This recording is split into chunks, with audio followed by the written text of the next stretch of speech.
Everyone, welcome to my YouTube channel. तो मैं आज आपको एपी के अंदर अर्थमेटिक प्रोग्रेशन के अंदर मिडिल टर्म का कंसेप्ट कराने जा रहा हूं। ठीक है, किसी बुक में ये है, किसी बुक में नहीं है, एनसीईआरटी में भी नहीं है। ये सभी बोर्ड के लिए है, 10th क्लास में जिसमें भी एपी का चैप्टर आता है, चाहे वो सीबीएसई बोर्ड हो चाहे वो आईसीएसई बोर्ड हो, सभी के लिए ये आज सीख लेना बस मिडिल टर्म का कंसेप्ट। इसके बाद आपको कभी डाउट नहीं आएगा इस कंसेप्ट के अंदर। ठीक है, और इस पे क्वेश्चन आता ही आता है। चलो देखिए माय डियर स्टूडेंट्स, देखो मिडिल टर्म कंसेप्ट है ना। मिडिल टर्म फाइंड करने के लिए बोलेगा आपको ये एपी के चैप्टर, आपने एपी का चैप्टर कर लिया होगा। देखो मिडिल टर्म फाइंड करने के लिए बोलेगा ये। मिडिल टर्म जब भी आपको फाइंड करने के लिए बोले एपी में, मैं अभी आपको इसके ऊपर क्वेश्चन भी कराऊंगा। जब भी आपको ये बोले फाइंड द मिडिल टर्म, आपने क्या करना है, एन की वैल्यू लगा देनी है, निकाल देनी है। ठीक है, कैसे, कौन से फॉर्मूले से, इस कंसेप्ट में मैं अभी बाद में आता हूं। देखो आपको, आपके पास अगर आप एनसीईआरटी में से पढ़ते हो तो ए एन का फॉर्मूला होता है A plus N minus one into D. ये ए एन क्या होता है, ये ए एन क्या होता है, लास्ट टर्म है ना। ये ए एन का फॉर्मूला होता है A plus N minus one into D, और ये ए क्या होता है, फर्स्ट टर्म, एन क्या होती है, नंबर ऑफ टर्म्स, और डी क्या होता है, कॉमन डिफरेंस। ठीक है, और डी कैसे निकलता है, ए टू माइनस ए वन। देखो आप, और रेफरेंस बुक आप यूज कर रहे होंगे, ए एन को टी एन भी लिखा होगा कहीं पर भी। ठीक है, इससे कंफ्यूज नहीं होना। ए एन का मतलब और टी एन दोनों एक ही बात है, और कहीं पर एल भी लिखा होता है।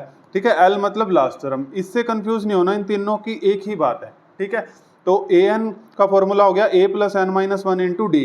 देखो जब भी आपको क्वेश्चन में मिडिल टर्म दिख गया ना एपी में, आप ये वाला फॉर्मूला लगा देना और एन की वैल्यू निकाल देना। बस इतना काम तो कर ही देना। अगर 3 नंबर का क्वेश्चन आया है, 2 नंबर तो मिल ही जाएंगे। उसके बाद मैं बताता हूँ, आप मिडिल टर्म का फॉर्मूला आया, मतलब मिडिल टर्म निकालना आया हुआ है, आप ये फॉर्मूला लगा के एन की वैल्यू निकाल देना। ठीक है, आपको एपी सीरीज भी दे रखी होगी, अभी मैं आ रहा हूँ क्वेश्चन पे भी। अब देखो, अब मैंने आपको कहा जब भी मिडिल टर्म का आपके पास क्वेश्चन आया हुआ है, आपने n की वैल्यू निकाल देनी है। अगर n की वैल्यू ओड आ रही है, ओड कैसे, 15, 17, अगर n की वैल्यू ओड आ रही है तो आपके पास एक मिडिल टर्म आएगी।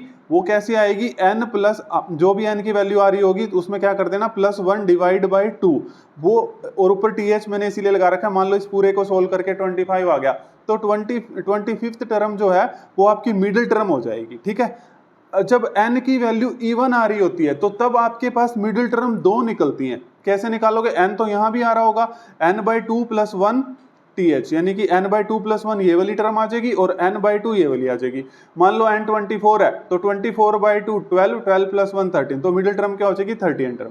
अब n की वैल्यू 24 थी तो 24 बाई टू तो कितना हो गया, 12, तो 12th मिडिल टर्म कितनी हो जाएंगी, 12th। अगर n की वैल्यू ओड है माय डियर स्टूडेंट तो मिडिल टर्म 1 आती है, n की वैल्यू इवन है तो मिडिल टर्म 2 आती है। ठीक है, मैं आपको ये वाला क्वेश्चन करा देता हूँ, ये तो ऑटोमेटिकली आपका क्लियर हो जाएगा। ठीक है, चलो देखो पेपर में क्वेश्चन कैसे आएगा। अब देखो ये सेम भी आ सकता है। ठीक है, बिल्कुल ये सेम क्वेश्चन ऐसे कैसे आ सकता है, देखिए कैसे आएगा, बड़े ध्यान से देखना। ठीक है, चलो देखो, find the middle term, middle term दिख गया और एपी दिख गया। आपने कुछ नहीं करना, आप सीधा एन की वैल्यू निकाल दीजिए। ठीक है, अब आपको ये एपी सीरीज तो दे ही रखी है, तो ये किसकी वैल्यू होती है, ये आपको पता है, ए कितना दे रखा है, 11। ठीक है, ये फर्स्ट टर्म होती है, ए की वैल्यू होती है। अब डी कैसे निकालेंगे माय डियर स्टूडेंट, डी कैसे निकालेंगे, a2 माइनस a1, a2 कितना है 8 माइनस a1 कितना है 11। ठीक है, अब 8 माइनस 11 कितना हो गया, -3। समझ आ गया, तो d की वैल्यू कितनी आ गई अपने पास, -3, a की वैल्यू कितनी है 11। अब जो लास्ट में होता है वो किसकी वैल्यू होती है, अगर आपने एपी करा है तो ये लास्ट मतलब लास्ट टर्म, अगर ये tn की वैल्यू होती है कितनी, -61। अगर आप एनसीईआरटी यूज कर रहे हो तो वहां पे an लिखा हुआ है, तो ये an की वैल्यू, इससे कंफ्यूज नहीं होना, tn an, इससे कोई दिक्कत नहीं है। ठीक है, ये लास्ट टर्म की वैल्यू होती है। ठीक है, अब मैं यहाँ फॉर्मूला लगाता हूँ, देखो an से लगा देता हूँ। चलो an is equal to a plus N minus one into d. ठीक है, यहाँ से हमने n की वैल्यू निकालनी है। अब an कितना दे रखा है, देखो an दे रखा है -61। ठीक है जी, a की वैल्यू कितनी है, यहाँ से पुट करो 11, वेरी नाइस। अब n तो हमने यहाँ पे निकालना है n माइनस वन। अब d की वैल्यू कितनी है माय डियर स्टूडेंट्स, -3। ओके, अब ये अपने पास आ गया -61 इज इक्वल टू 11 प्लस, अब n-1 और -3, ये मैंने ऐसे ही रख दिया। देखो मैं इसमें आपको एक चीज बताना चाहता हूँ। अब देखो स्टूडेंट्स यहाँ पे क्या गलती करते हैं, इसको माइनस यहाँ पर देखो गलती नहीं, वो कॉम्प्लेक्स हो जाता है, ठीक है क्वेश्चन, तो आंसर तो उससे भी आ जाता है। इसको मल्टीप्लाई करेंगे फिर इसको करेंगे, हम क्या करेंगे जो यहाँ पर है इसको इधर बुला लेंगे, ठीक है, -61, ठीक है। अब ये प्लस का है तो इक्वल टू से इधर आएगा, तो माइनस का हो जाएगा -11 n-1 और ये आ गया -3। अब देखो -61 और माइनस माइनस प्लस साइन किसका आता है, जो टर्म बड़ी है, ठीक है। 1 और 1 कितना हो जाएगा 2, 6 और 1 कितना हो जाएगा 72 -72, ठीक है। अब मैंने ये n-1 और ये -3 मैंने ऐसे कैसे रखा है, ये माइनस से माइनस मैंने यहाँ पे काट दिया। अब 72 बाय ये 3 मल्टीप्लाई में तो डिवाइड में आ जाएगा।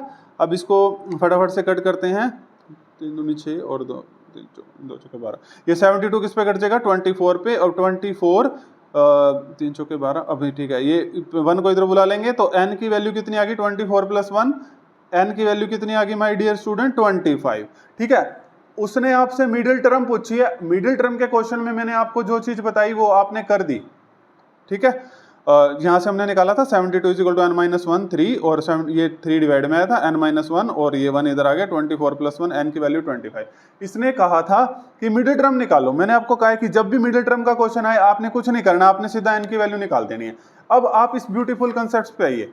अब n की वैल्यू आपके पास क्या आई है, आपके पास n की वैल्यू आई है 25। अब ये n की वैल्यू 25 ओड है या इवन है, आप कहेंगे सर ये ओड है। क्या है, ओड है। तो ओड है तो आप इसमें मिडिल टर्म 1 निकलेगी, अगर इवन होती तो आप इधर आ जाते, इसमें कोई दिक्कत नहीं थी। n की वैल्यू ओड है तो मिडिल टर्म 1 निकलेगी, तो n + 1/2 th टर्म, ठीक है। तो यानी कि यहां निकाल दें, देखो तो मिडिल टर्म निकलेगी अपने पास, मिडिल टर्म, ठीक है, वो निकलेगी n + 1/2 th टर्म, ये बताता हूं मैं तुम्हें। और ये n कितना आया अब अपने पास my dear student 25 + 1 divide by 2 term, ठीक है। अब 25 + 1 कितना होता है 26, 26/2, 26 को 2 से डिवाइड करेंगे तो बताओ फटाफट कितना आ जाएगा 13, ठीक है। तो ये अपने पास जो मिडिल टर्म है ये 13 टर्म आ गई, ठीक है, 13 नंबर की टर्म आ गई। अब आपने निकाल दिया, बस पेपर में यही छोड़ देना, अगर वो आपसे मिडिल टर्म पूछ रहा है तो आपने निकाल दी कि जो मिडिल टर्म थी वो 30th टर्म थी, ठीक है। लेकिन अब मैं जो आपको कंसेप्ट इसी के अंदर एक और चीज बताने जा रहा हूं बहुत अच्छे वाली। अगर ये आपसे ये कह देता ना find the value of middle term, बड़े ध्यान से देखना, अगर ये आपको कह देता find the value of middle term, यानी कि अगर आपको वैल्यू भी निकालनी है मिडिल टर्म की, तो आप ये जो 13 आया है इस A13 को भी कैलकुलेट करके दे देना जब आपसे वैल्यू भी पूछेगा। यानी कि A13 पूछ रहा है तो फॉर्मूला क्या होता है A + n-1 × d। तो A आपको पता है 11 है इस क्वेश्चन में, n आपने निकाला है 25 -1, d भी आपने निकाला है -3, और 11 और ये हो जाएगा 24 और ये -3, ठीक है। अब आप